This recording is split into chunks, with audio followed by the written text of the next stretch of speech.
Hi, I'm Devin with In Pursuit of Birds, and today I thought I'd give you kind of my review after using this for probably about a month. It's the Wingscapes Birdcam.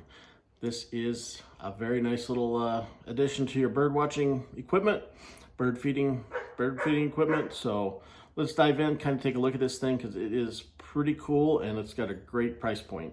What you notice about the Birdcam is it comes with, in the box, will come with the camera, the strap. And the next thing is kind of a really cool thing that doesn't come in most bird feeders, a measuring tape. And you'll find why that's important here in a minute. And of course you got some really easy to read instructions. It's not a very complex camera, so the instructions are very easy. It's very easy to set up.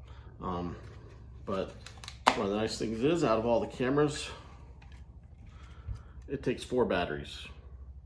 And that's about half as much as some other trail cams I've seen out there.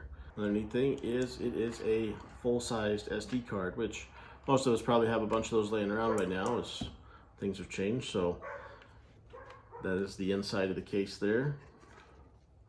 You'll notice on the front of the camera it has a kind of a dial-in focal length.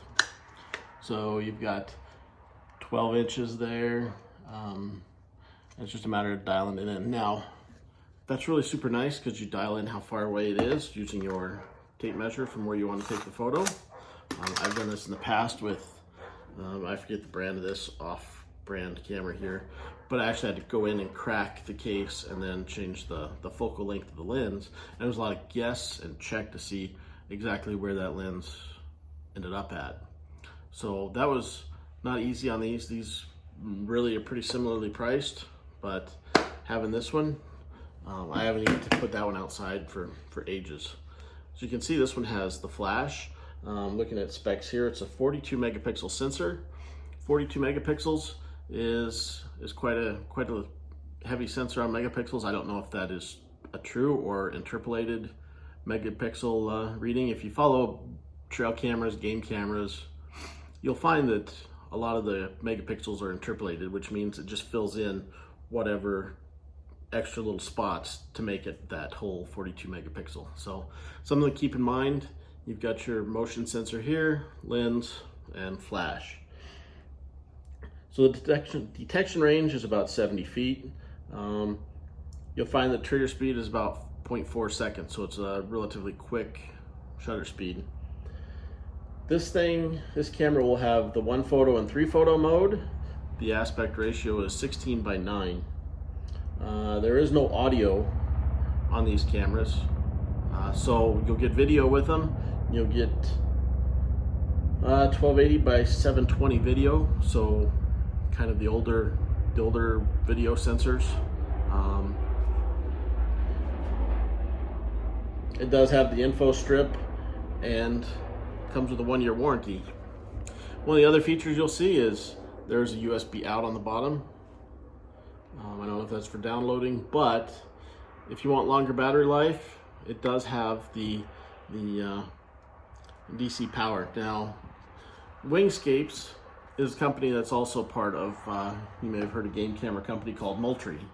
So Wingscapes, you go to the Moultrie website and you can buy the solar panel and give yourself a lot more battery life through plugging in through the bottom. So that's something to keep in mind if you're setting this up and you don't want to go maintain batteries for a while.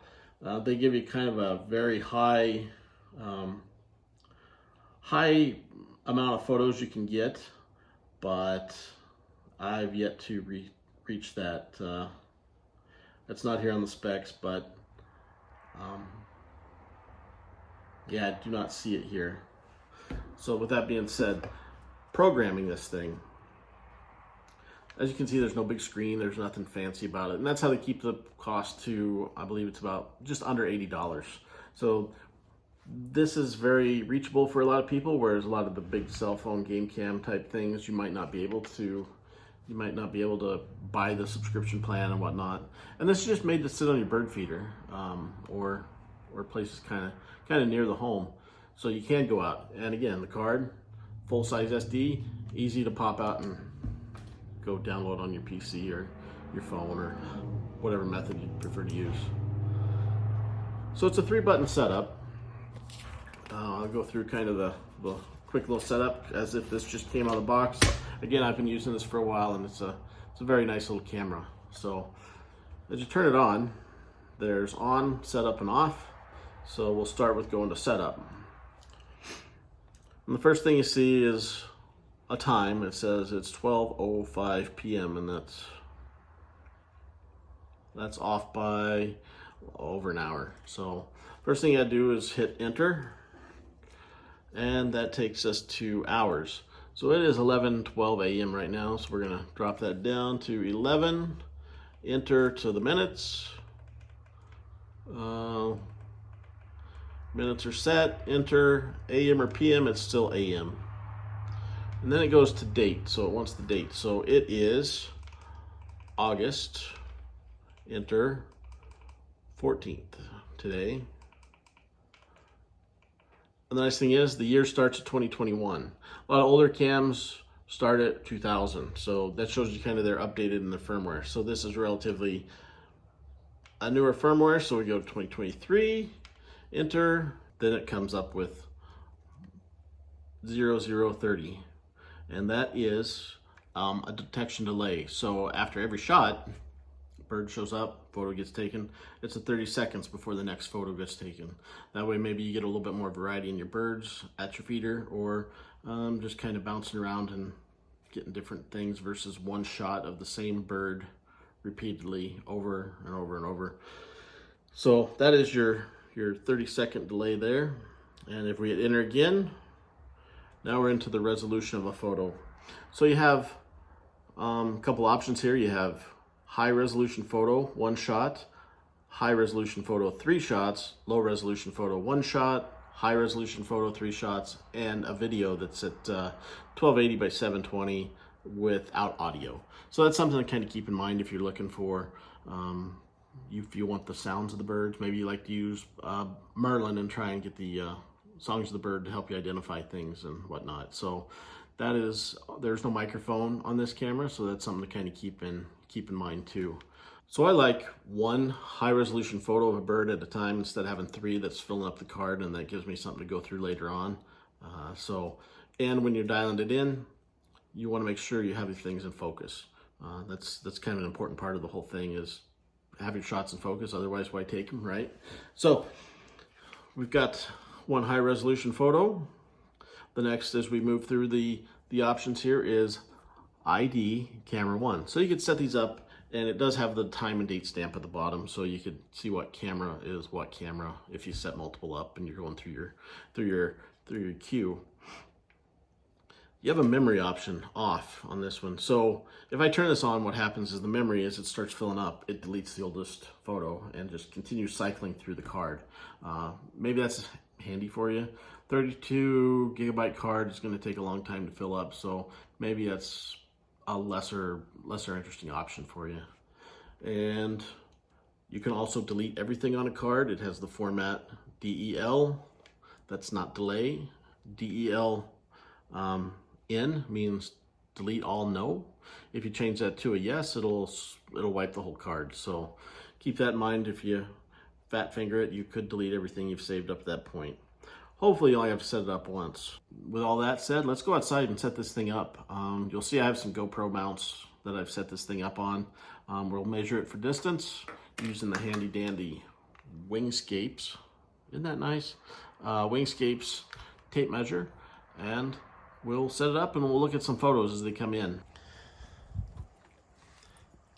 All right, so I have the Wingscapes automated feeder here, and this is kind of my backyard. I've got pretty sunflowers starting to show up.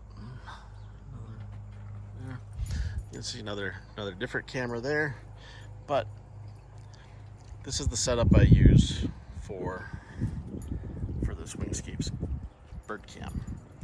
And it's a GoPro, I forget what the name of the flexible thing is. You can find it on other websites by other names.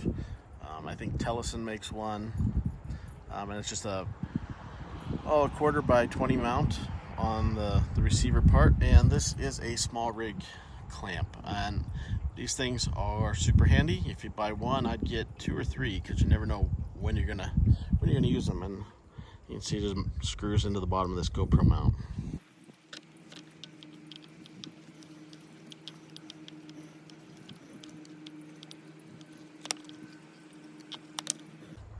Okay, so now you can see this is mounted here, and I've got it looking at the feeder. We got to figure out how far it is so we can set the right size on the focal length of the front lens. So with their handy dandy Wingscapes tape measure, we're going to just kind of measure the distance. 0 to, looks to be about 10 inches, 9 inches, somewhere in that realm. So we'll go to the front and we just dial this in over to, I think I'm going to go with about the 10-inch mark there. Maybe just under. So it's kind of your best guess if you come up under the exact measurements. The other thing you gotta look for is kind of how does that lens pair? Looks like that's gonna be a pretty good capture right there. So I'll be happy with that. We're gonna let this kind of cook for a little bit, come later and download the card and see what kind of images we've got.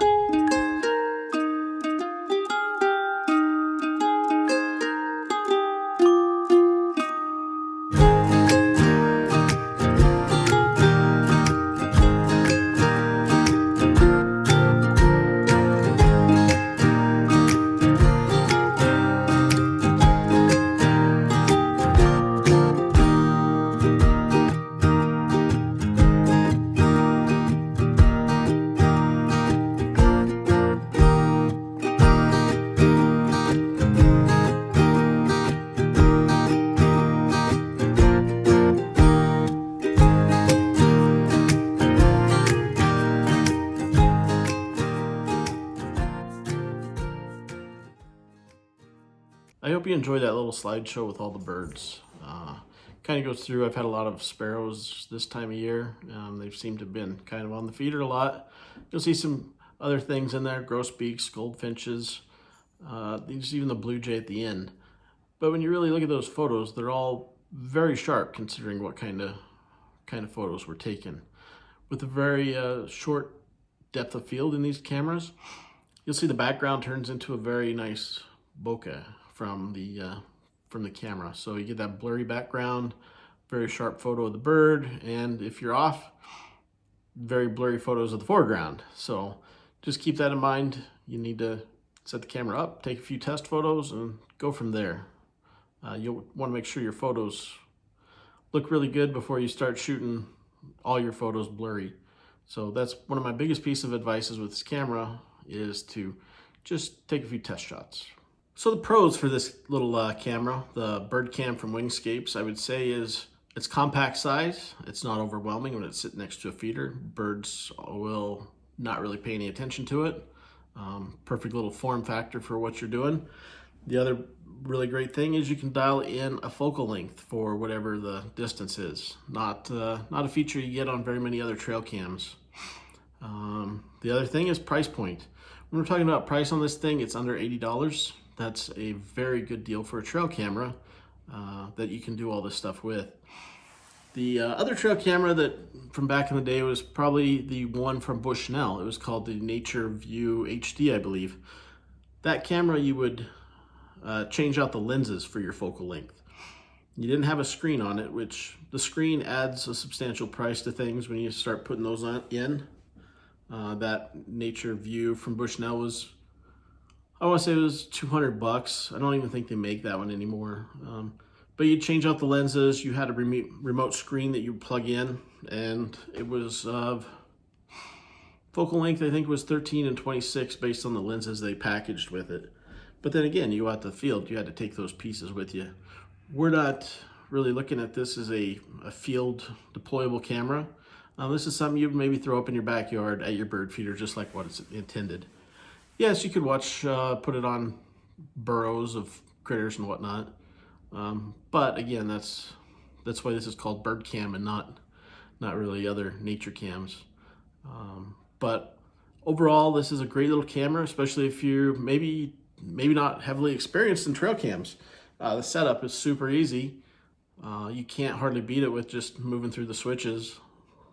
The full-size SD card, easy to read. You can even put it in, oftentimes you can put it in an old digital camera. Who has those anymore though, right? We all use our smartphones for everything. Really your cell phone camera takes place of most DSLRs nowadays and still provides a lot of good quality photos.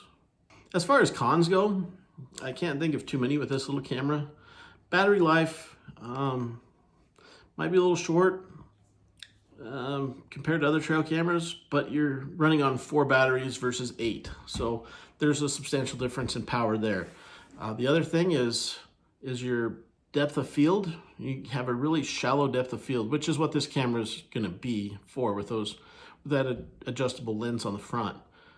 So when you set this thing up, you really need to have a few test photos before you call it good and leave it just to start snapping birds. Otherwise, you could be sorely disappointed because your photos are out of focus where you think they should be in focus. And I say that kind of also along the lines of this camera, you probably need to aim it higher than what you think.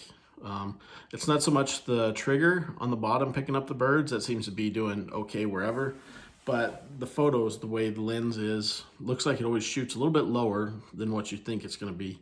At least that's from my experience, what I found.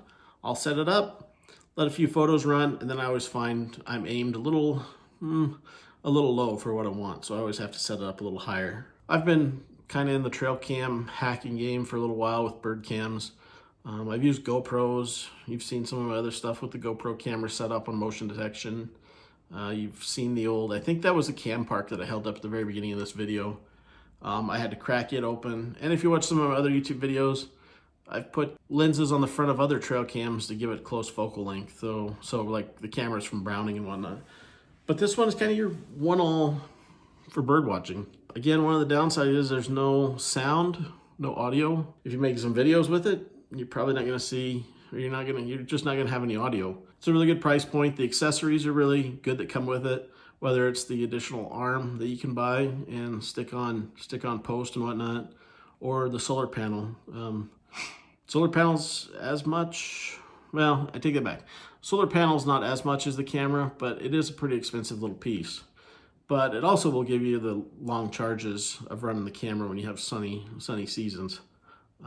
Haven't tested this thing in the winter. That'll be coming up in a few short months. We'll see how it does with the cold weather. The birds here will change when it gets cold, as I do change out my feeders too and my food. So what can I say about the Wingscapes camera? I gotta say I really like it. It's a perfect little match for like the things I enjoy doing with the bird photography out here on the back porch. I've used a bunch of different cameras over the years really, and this has become one of my favorites. So this is it's a good little piece of addition to your kit. Kind of a smoky day out here. I'm sure in the earlier video or before I showed you all the photos, you probably heard the helicopters flying over, and that was because it's fire season. There's fire helicopters around here, so apologize for all that background noise. But that's just that's just summertime in Montana. Thanks for watching my review and how-to video for the Wingscapes Birdcam. I don't make a lot of bird videos, but I try and make the content worth your time to watch. So I'd appreciate it if you comment or like this video as well. Thanks for watching.